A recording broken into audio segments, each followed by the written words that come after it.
जय हिंद सभी को। सबसे पहले तो आप सभी का हार्दिक अभिनंदन और स्वागत। और सोशल स्टेटा एक प्रकार से स्टेटा बनाना यानी स्तर क्रिएट करना और डायनेमिक्स जो है इसको हम लोग इस पूरे वीडियो में देखेंगे। और बीए और एमए दोनों के ही लिए ये वीडियो काफ़ी इम्पोर्टेंट रहेगा। एग्ज़ाम में सामाजिक स्तरीकरण के ऊपर क्वेश्चन पूछा जाता है। आप लोग जैसे जैसे इस वीडियो को देखेंगे आपको इसके बारे में पता लगता जाएगा। देखिए, समाज में असमानता होती है और इसी के आधार पर जो है समाज में स्तर बनते हैं अलग अलग, जिसे हम लोग जाति, वर्ग और सामाजिक संरचना के रूप में देखते हैं। तो इसको हम लोग देखेंगे यहाँ पर किस तरीके से इसको विश्लेषित किया जा सकता है और एग्ज़ाम के हिसाब से बहुत महत्वपूर्ण है। देखिए, सामाजिक स्तरीकरण की यदि डेफिनेशन आप लोग देखोगे तो समाज में जो है लोगों का असमान वर्गीकरण है और विभिन्न समूहों के बीच में आर्थिक संसाधनों के रूप में, अवसरों के रूप में महत्वपूर्ण अंतर जो है एक प्रकार से पाया जाता है। और यह अंतर ही जो है सामाजिक, और जो अंतर है वो किस कारण से क्रिएट होता है? सामाजिक, आर्थिक और राजनीतिक कारणों से। तो इस तरह का जो रीजन होता है वो क्या है? एक प्रकार से शक्ति और प्रतिष्ठा, समाज में प्रभाव, सम्मान का वितरण, आर्थिक संसाधन भी इसमें अपनी भूमिका निभाते हैं। हम लोग आगे बढ़ें तो सामाजिक पदानुक्रम इसमें बहुत महत्वपूर्ण भूमिका निभाता है। वर्गों में व्यवस्थित समाज की जो संरचना है वो महत्वपूर्ण भूमिका निभाती है। तो कई फैक्टर्स हैं जो इसमें अपनी महत्वपूर्ण भूमिका एक प्रकार से निभाते हैं। ये थोड़ा सा आप लोग देख लीजिएगा। ये कि सामाजिक स्तरीकरण की जो परिभाषा, अच्छा किसी के अनुसार जो, देखिए मैं यहाँ पर समाजशास्त्र का चूँकि विद्यार्थी भी नहीं हूँ और शिक्षक भी नहीं हूँ, बस आप लोगों की सहायता कर रहा हूँ, कोशिश कर रहा हूँ। तो समाजशास्त्र की जो परिभाषा है ना, सॉरी, सामाजिक जो स्तरीकरण, तो सामाजिक स्तरीकरण है, इसकी आप लोग जो परिभाषा है वो अपने हिसाब से जो आपकी बुक्स है ना सोशलॉजी की, वहाँ से देख लीजिएगा।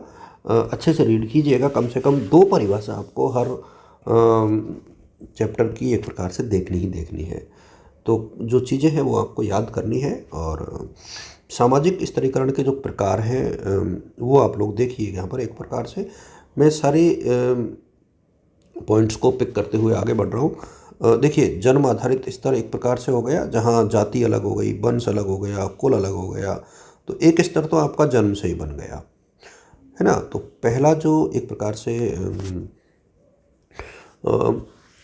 स्ट्रेटिफिकेशन होता है, स्तरीकरण होता है, वो किससे बन गया? जन्म से ही बन गया। फिर एक आर्थिक आधार पर एक ग्रुप बन गया कि आप मिडिल क्लास में आते हो, आप अपर क्लास में आते हो, लोअर मिडिल क्लास में आते हो, अपर मिडिल क्लास में आते हो, या अपर क्लास में आते हो। तो ये सब डिसाइड होता है इकोनॉमिक बेस पर, डिस्ट्रीब्यूशन ऑफ इनकम के बेस पर। ये आप लोग देखिए। फिर महिलाओं और पुरुषों के बीच में फेमिनिस्ट अलग है, एंटी फेमिनिस्ट अलग है। ये अलग से एक सेगमेंट है। फिर इसके बाद जो है नस्लीय और जातीय आधार पर भी ये होता है। एजुकेशनल के बेस पर भी आप देखोगे कि एजुकेटेड और अनएजुकेटेड लोगों का ग्रुप अलग, अपने आप में अलग बन जाता है। और वहाँ से भी ये जो सामाजिक स्तरीकरण है इसकी स्थापना होती है। सामाजिक, यदि हम लोग गतिशीलता की बात करें तो सोशलॉजिकल, एक प्रकार से सोशल डायनेमिक्स इसको बोलते हैं। तो ये कॉन्सेप्ट अलग है। गतिशीलता जो है निम्न वर्ग से उच्च वर्ग की ओर चलती है। यदि हम लोग ऊर्ध्वगामी देखें तो हॉरिजॉन्टल, देखिए अब वर्ड, ये जो है निम्न वर्ग से उच्च वर्ग की तरफ तो ऐसे चलेगी और इधर ये ऐसे चलेगी। इसको आप लोग यहाँ यू कैन स्किप इट, ये नहीं है। तो ये कुछ चीज़ें हैं, इसको आप लोग इसी तरीके से देखिएगा। इसके बाद हम लोग आगे बढ़े। क्षैतिज गतिशीलता ये इस प्रकार से चलेगी। और पीढ़ीगत जो अंतर पीढ़ीगत गतिशीलता है वो पीढ़ियों के बीच में सामाजिक परिवर्तन को एक प्रकार से परिलक्षित करती है। अच्छा, जो स्तरीकरण के एक प्रकार से दृष्टिकोण है वो थोड़ा सा आप लोग देखिएगा। वर्ग संघर्ष होता है समाज में, समाज के आर्थिक वर्गों के बीच निरंतर जो है संघर्ष होता है, जिसमें पूंजीपति और श्रमिक वर्ग को इन्होंने यहाँ पर देखा।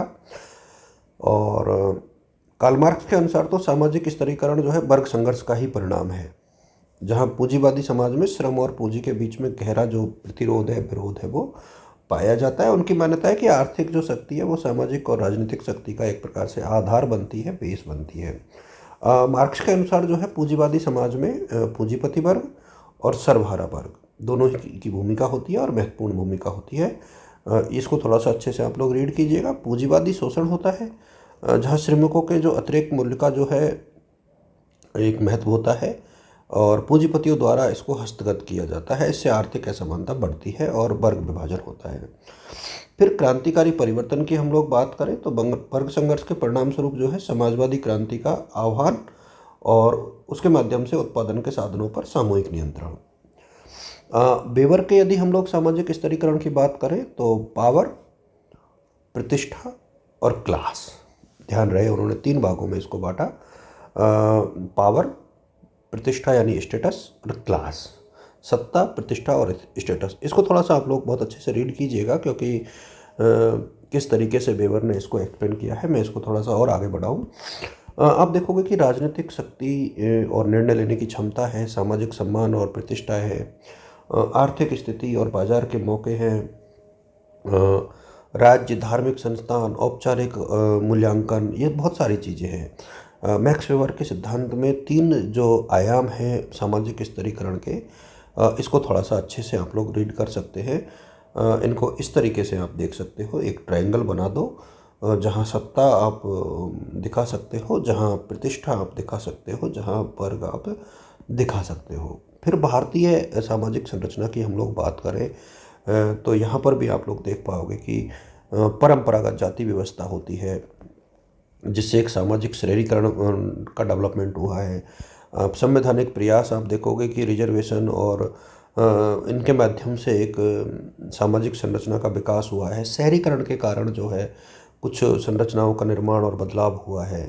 नई सोशल डायनामिक्स आई है शिक्षा से और एंटरप्रेन्योरशिप से और नौकरियों के माध्यम से। शिक्षा की भूमिका देखिए बहुत ज़्यादा है, लेकिन सबसे ज़्यादा कौन सी शिक्षा की है? टेक्निकल एजुकेशन की, पीजी की, यूजी की। तो जो समाज में स्तर पैदा होते हैं ना वो आपके हायर एजुकेशन और टेक्निकल एजुकेशन से होते हैं, ये आप देखिएगा। क्योंकि जो नॉर्मल एजुकेशन होती है उससे इतनी भूमिका निकल करके सामने नहीं आती है। इकोनॉमिक जो डायनामिक्स है वहाँ नौकरियाँ सबसे ज़्यादा महत्वपूर्ण रोल प्ले करती है। डिजिटल वर्कफोर्स भी इसमें महत्वपूर्ण रोल प्ले करती है। यदि हम लोग जेंडर और सोशल डायनामिक्स की बात करें तो लैंगिक भेदभाव, शिक्षा तक पहुंच, कार्यस्थल में समानता और नीतिगत हस्तक्षेप, ये एक प्रकार से सामाजिक गतिशीलता के एक प्रकार से पैरामीटर होते हैं। लैंगिक असमानता जो है सामाजिक प्रगति में बाधक है, न केवल महिलाओं के, पुरुषों के भी। परंपरागत रूप से महिलाओं को जो है चाहे शिक्षा हो, चाहे रोजगार हो, चाहे संपत्ति हो, एक बहुत लिमिटेड मौके मिले थे, लेकिन वर्तमान में ऐसा नहीं है। अवसर मिल रहे हैं समय के साथ। महिला सशक्तिकरण के प्रयासों की स्थिति में वर्तमान में गंभीर सुधार हुए हैं। हम लोग बात करें थोड़ा सा और इसमें वैश्वीकरण के प्रभाव की, तो अंतर्राष्ट्रीय प्रवासन, लोग एक देश से दूसरे देश में जा रहे हैं। वैश्विक अर्थव्यवस्था की बहुत महत्वपूर्ण भूमिका रही है, स्तरीकरण में भी और गतिशीलता में भी। संस्कृतियों का आदान प्रदान हो रहा है, इसको थोड़ा सा आप लोग अच्छे से देखिएगा। हम लोग बात करें कि क्या भविष्य की संभावनाएं निकल करके आती है, तो सामाजिक न्याय है, समानता है, डिजिटल समावेश है, शिक्षा और कौशल का विकास है, टिकाऊ विकास है। ये चीज़ें हैं जो बहुत महत्वपूर्ण है। सामाजिक स्तरीकरण और गतिशीलता की जो समझ है वो हमें समाज में व्यक्त जो असमानताएं हैं उनके कारण और परिणामों को समझाने में काफ़ी हेल्प करती है। आई थिंक ये आपको इस टॉपिक को समझने में हेल्प जो है इस वीडियो के माध्यम से मिली होगी। All the best.